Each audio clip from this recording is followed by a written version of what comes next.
Hi, I'm Steve Pond from TheWrap. We're here at the Toronto Film Festival, and I'm pleased to welcome Julie Delpy, the director and star of Meet the Barbarians. Welcome. Hello, Uh, Steve. g- How are con- you? Good, thanks. Congratulations on a lovely film Thank you. that's, I think, a very different take on the whole refugee issue. Than we are used to see. Well, I wanted to make a film that obviously it's a comedy, but obviously I'm not making fun of refugees, right? I'm making fun of our, as French people that I am, response to the welcoming of some refugees. Mhm. So, what was the original seed for this? I mean, did it start in your head as a comedy, or did it start with you wanting to somehow make a movie that addresses these issues? Or well, Well, I saw a few, first of all, the migrant refugee crisis started in, I think, 2012, 2013. And there were horrific images of people in the Mediterranean Sea drowning, and it's still happening everywhere. But, it was very, very shocking at the time. And then I remember thinking, okay, how do I approach the subject, but also kind of reflect on our own inability to empathize? Because I notice around me people were kind of not necessarily as affected as me, and a little reportage and documentary started coming out about people not necessarily welcoming refugees, some being very well intentioned, some not so well intentioned. And that's when it started, pretty quickly. I mean, first I was horrified by what was happening, and then slowly I saw the ridiculous ways people lacked empathy and were driven by their, racism, and it's kind of spoke to me, that I was like, that's an interesting subject matter. And I can make a comedy that's funny yet moving as well on the subject. right. I mean, there's also the setup is basically that this French town has agreed to take in refugees from Ukraine, which is sort of the cool place to take in refugees of the moment, and then they're dismayed to find that these are actually Syrian refugees. I mean, how did that come to you? Obviously, the Ukraine refugee crisis has Came been. a bit later. Well, I had first a screenplay with more linear with this, we're welcoming refugees. People were against, people were pro, people were like, Arabs coming to our town, da, da, da, panicking. And then the war in Ukraine happened, and suddenly I was speaking to people. I already had a script, and I was speaking to friends and from all around Europe, and they were like, "Oh, I don't live at my house anymore because I have refugees at my house from Ukraine." And I was like, "Oh, that's great." And then I was thinking, because I was dealing, the film is done. We're done by doing a lot of interviews with NGOs, organization to welcome refugees and stuff, and we were witnessing and hearing all those horrible stories of people not being able to have us to get us asylum help or anything. And suddenly the doors were wide open for the Ukrainians, which was great. It's a great thing. It's a good thing. I'm not saying it's not a good thing, but suddenly I saw the difference between how we welcome, you know, certain people, how refugees, there's a degree of like importance in refugees, even though Syria had gone through how many years war.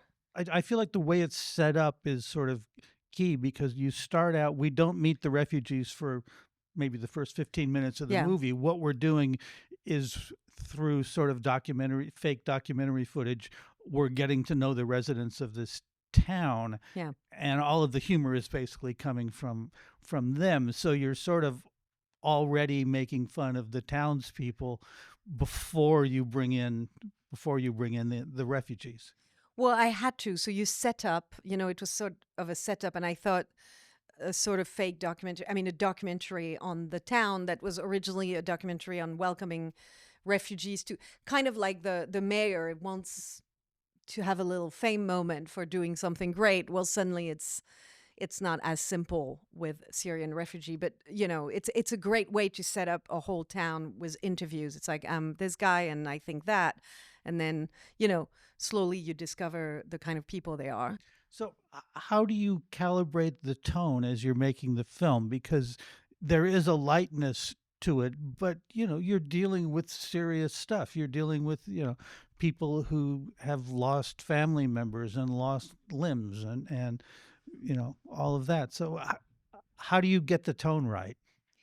Well, I mean, writing a comedy on the subject is difficult because it's obviously not a funny subject matter. It's a tragedy, and I also built it in 5 acts for that reason, even though it's a comedy. But it was really about, very fine tuning. How much do I show of their suffering?